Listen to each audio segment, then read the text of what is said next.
I believe it was Oscar the Grouch that said, always start the day off with a smile. That way you can get it over with. But that's not the Oscar quote I'm interested in. Oscar Wilde said, life far often more imitates art than art imitates life. And I think that's true when it comes to cruising, because there's a city that would still have cruising if it wasn't for those meddling kids. That is a Scooby-Doo reference. Also, we got a cruise passenger busted for smuggling. And what's the most important thing to do on Embarcation Day? Experts weigh in. Who are these experts? Cruise news and my views. Let's talk about it.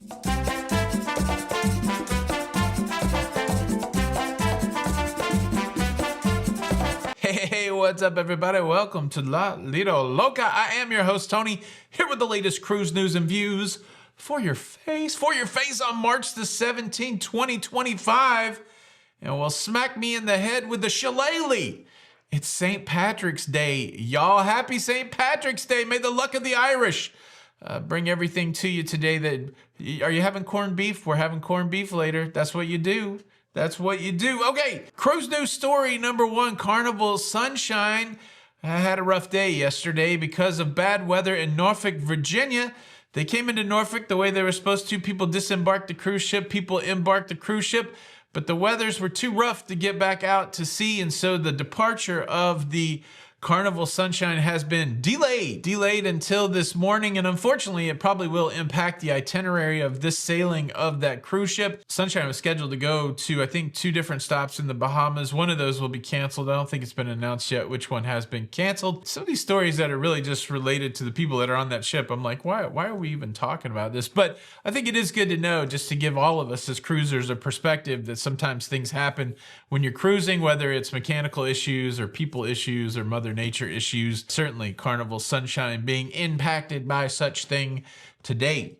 Hopefully that never happens to you. Cruise news story number 2, an interesting story coming out of Australia, where we have a passenger who done been arrested for the smuggler's blues. A Brazilian national will be in court today in Sydney in Australia under charges that he was trying to smuggle 10 kilograms of cocaine into the country. They found the contraband in the ceiling of his cruise cabin, along with some body concealment, like a disguise used for the smuggling. About $3 million worth of the cocaine is what they found. And so now he is in court today, the 17th, in Australia, and the charges that were levied against him, if convicted, he could get like 2 life sentences. They don't take that smuggling lightly over there. So remember, kids, what Sergeant Stadenko said, only dopes do dope.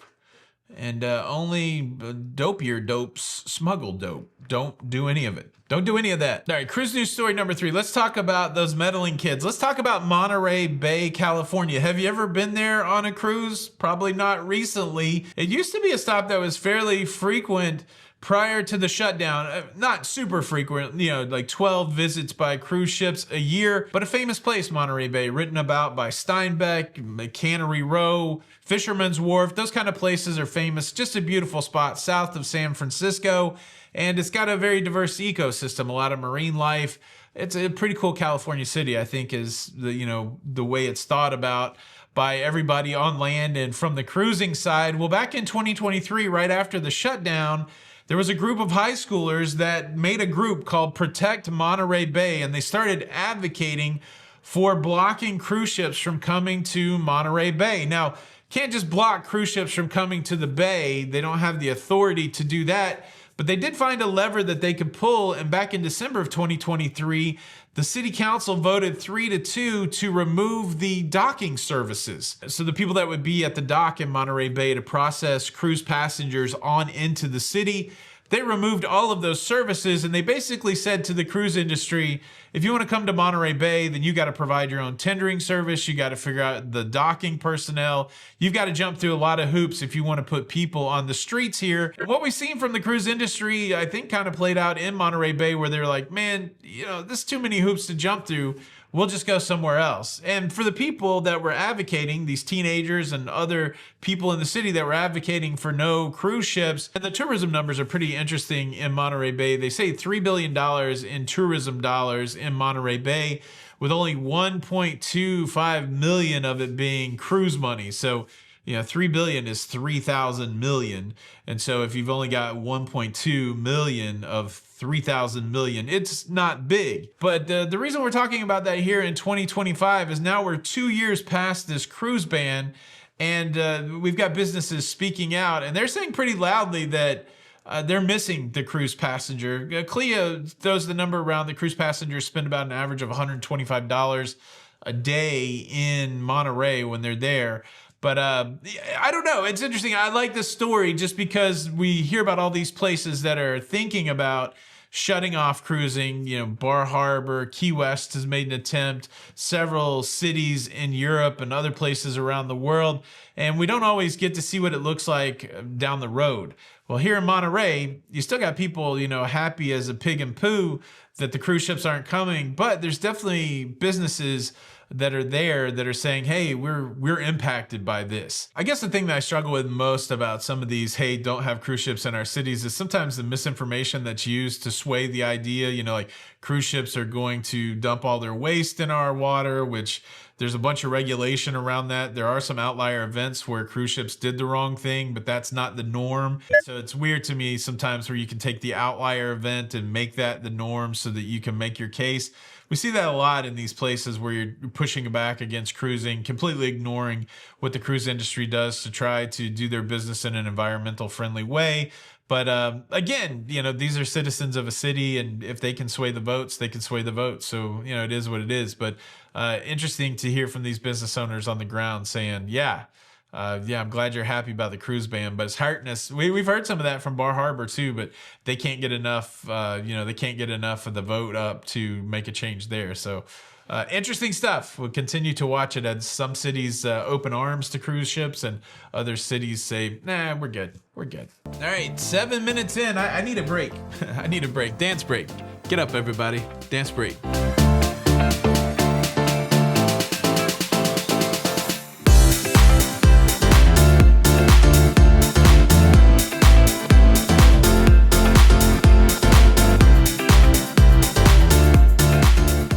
Remember, 10 out of 8 doctors say it's important to stretch out before the dance break. I got short pants on today. Sorry to reveal it that way, but I'm going to be in Europe for about 7 or 8 days, and seems like it's dang cold over there. So this could be the last opportunity I have. Today and tomorrow might be the last opportunity I have to wear the short pants. Okay, let's talk about Embarcation Day. I got to show you a video that I don't even know what to think about, because this is a lot for Embarcation Day. And then I got to tell you about what experts say the one thing you should do on Embarcation Day is. All right, check this out. This is from Operation Nikki. So this is the cleaning she's going to do in her cabin. So the unpacking, I kind of get but look, she got the rubber gloves. She's cleaning the sink, cleaning the faucet. All right, more cleaning, the countertop. I do like how she's got her stuff set up. Looks nice and neat. All right, now she's cleaning. Is this the bathtub? What is this? It's a wild looking shower. Clean the sink, clean the bathtub. Oh, nope. Clean the toilet. Clean the floor. Clean the... What? All right.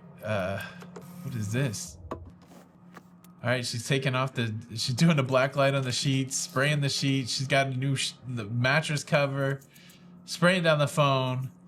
Holy moly. Nice little fan set up.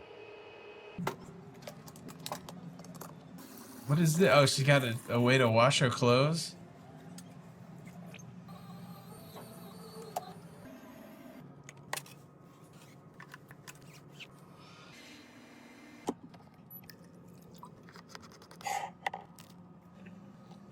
Well, there you go. Nikki does a lot more on Embarcation Day than I do, particularly when it comes to cleaning. Do you clean your cabin that much before you start using it? That's an interesting... I guess I may have too much trust in the process, Like, I figured, it's going to be all right. But yeah, wow. I don't know. But in addition to what Nikki does on Embarcation Day, there's an expert out there, and the expert I don't think was ever fully named, but there's a cruise expert out there that says you must do this, the number one thing to do on Embarcation Day. What do you think it is? What do you think it could be? Reserve dining and entertainment, get the drink of the day, alone time with your significant other. I think that one should be high up on the list. No, unpack. That's what the expert says to do. I don't disagree. It is very nice when you spend some time on the first day unpacking, getting everything put away in your cruise cabin, just like Nikki showed us in her video. She had a washing machine, y'all. That was kind of cool. But yeah, unpack. What do you do? What is your must do on Embarcation Day? Leave a comment below. I was just sitting here trying to think, like, what's the most famous Irish song for St. Patrick's Day? Of course, I think one of the most famous Irish folk songs is Danny Boy.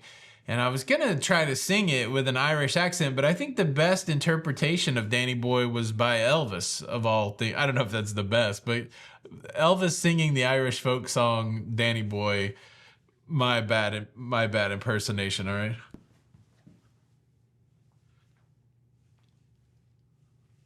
All right, I'm getting warmed up. Oh, Danny boy, the pipes are calling you. Thank you very much. From glen to glen and down the mountainside, I'll call you. Thank you very much. All right, subscribe for more. Stay up to date with everything going on in cruising. It's Tony for La Lita Logan. Until the next time, we'll see you on the Lita.